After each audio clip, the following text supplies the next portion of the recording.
Hi, and welcome everyone to Community Wednesday, part of a survival broadcast series. Every weekday, we expose one system that's rigged against you and show you how to survive it. On Wednesdays, we focus on real world resilience, the kind you build with your neighbors, not just your gear. Because when the grid goes down, when the system fails, or when trust in institutions evaporates, all you've got left is community.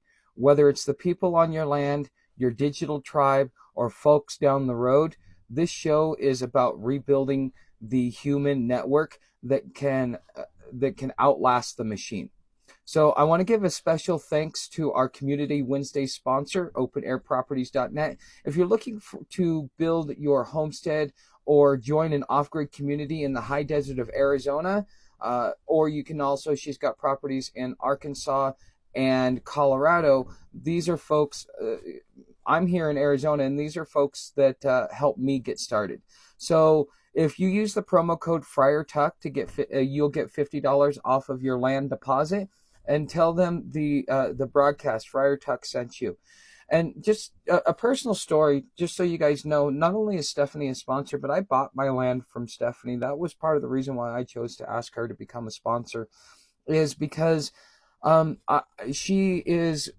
I was telling a friend there's a difference between honesty and integrity. And integrity encompasses ethics, how you treat people, whether you're accountable, dependable, reliable.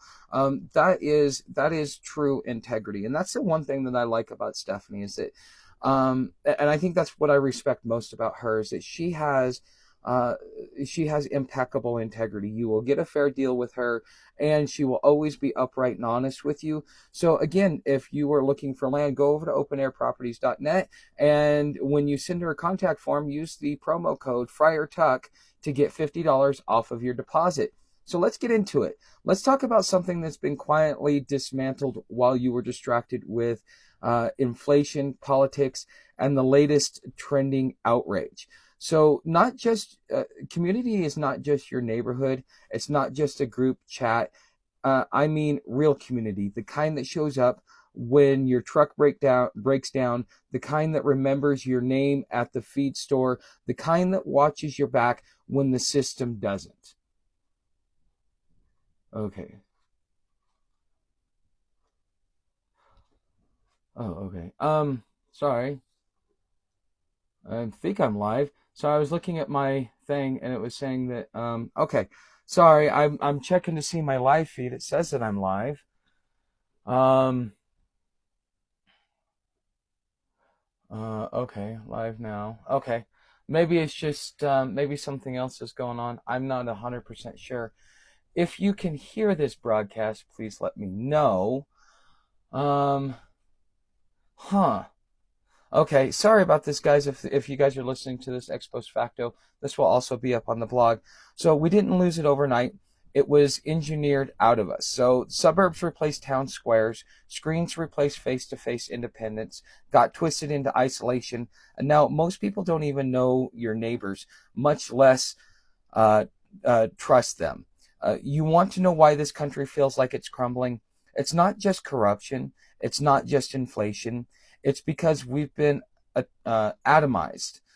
They replace community with convenience. They replace loyalty with algorithms, and now we talk around the clock, thinking, or yeah, and now we walk around thinking we're strong because we can do it all ourselves until one bad week proves otherwise. Okay, so it says that I am live. Sorry guys, I'm kind of splitting my attention. Okay. Um Live now. Okay. Wednesday, June 25, 2:30 p.m. It is okay. Maybe I started it late. Okay. So, see, resilience isn't solo. You can have all the gear in the world, but if you're fighting every battle alone, you're going to burn out or get picked off.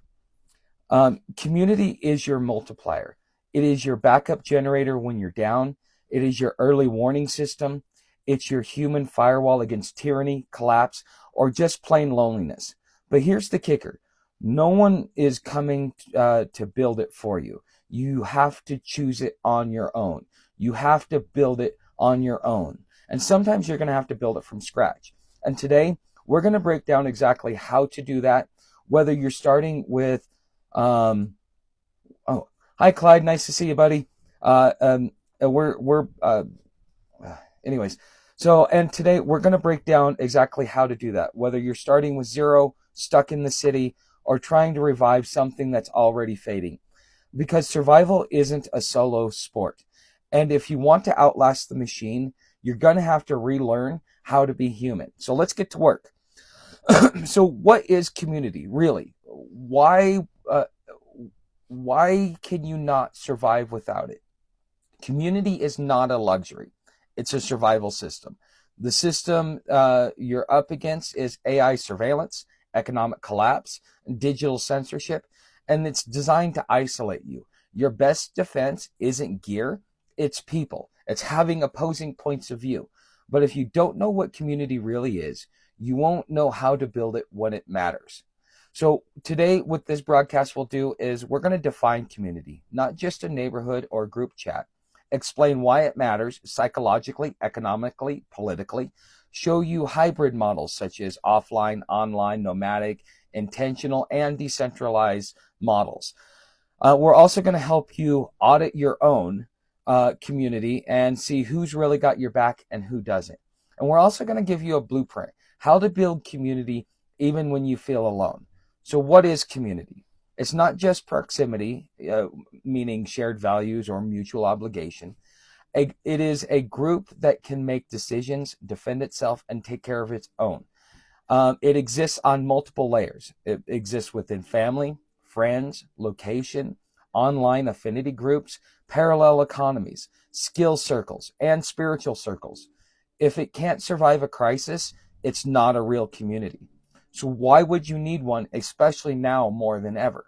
Because during surveillance, trust and offline connection becomes priceless. During censorship, you need word of mouth and side channels. During collapse, barter and skill are greater than bank accounts. During loneliness, a solid circle keeps you sane and useful. During tyranny, community provides moral clarity and not mass compliance, because just the same reason behind the American Revolution. You can't rule from 3,000 miles away. They are relying on that. That's the reason why nationalism or a national government, a strong national government, was never meant to be, is because at that point in time it takes accountability away from the community and puts it on the federal level. And somebody in Washington D.C. doesn't know what you need in Phoenix, Arizona, or Denver, Colorado, or BFE. Okay. And so survival isn't just prepping, it's who becomes your door when it all goes sideways. So there are hybrid models of community. So the first model is geographic. That's a local tribe. It's you and your neighbors. The strengths are physical help and shared security. So if you need help with labor, if you need help moving something, if you need help repairing or rebuilding, or your trailer tips over with a 70-mile-an-hour wind, you know that there's somebody in your geographic local community that can help you. But it is hard to scale. That's one of the main weaknesses. You also have the risk of ideological clash because, I'm not Christian, but if I'm dealing with devout Christians who cannot be tolerant of non-Christians, that starts to become a problem. Also, you have the online model, which is your affinity circle. These are things like Discord forums, other forums, private groups, coming to websites like hobotuck.com. This is the online community that you have. Its strengths is it's specialized and it brings knowledge and it also brings anonymity.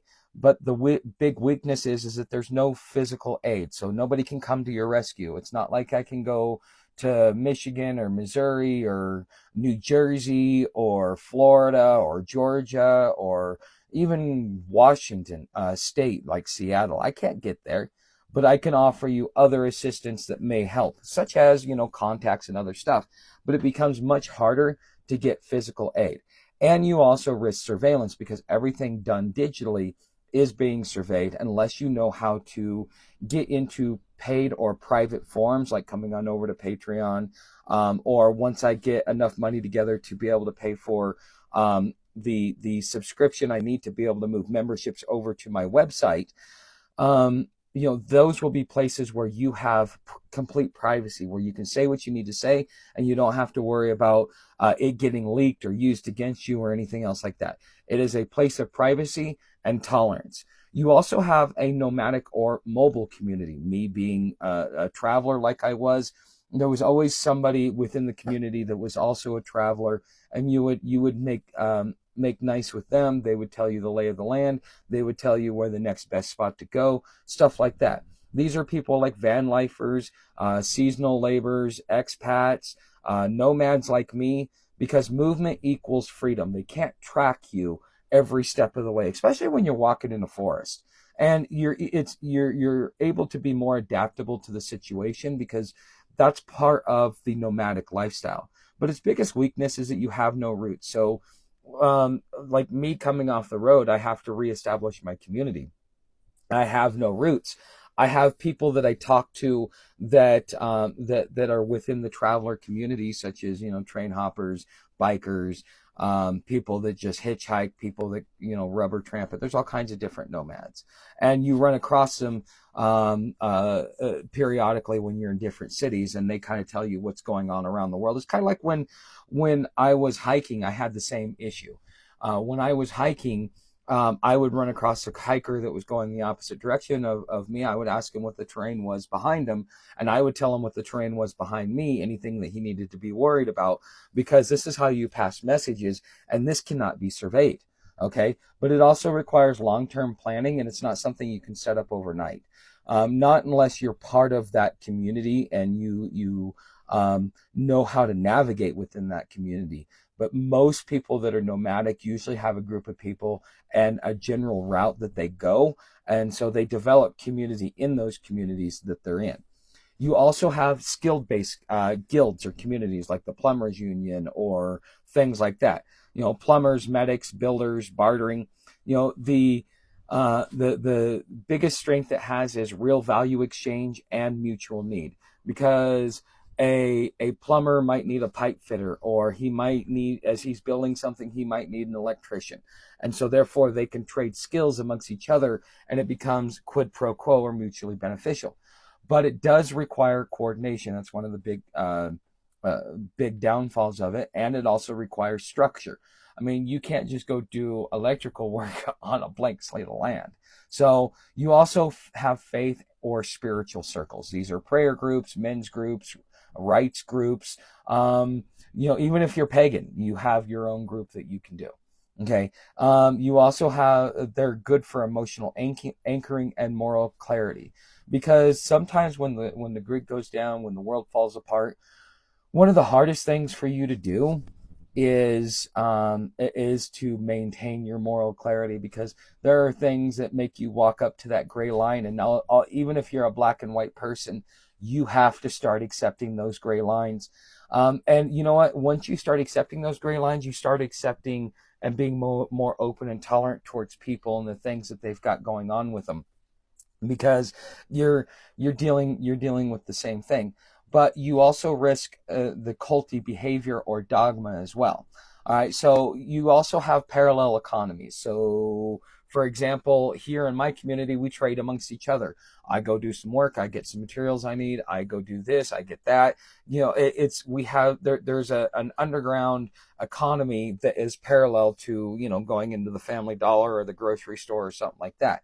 And these are generally homesteaders, crypto users or off-gridders, and they trade without gatekeepers, because it's what's called sui juris, which means within one's own right.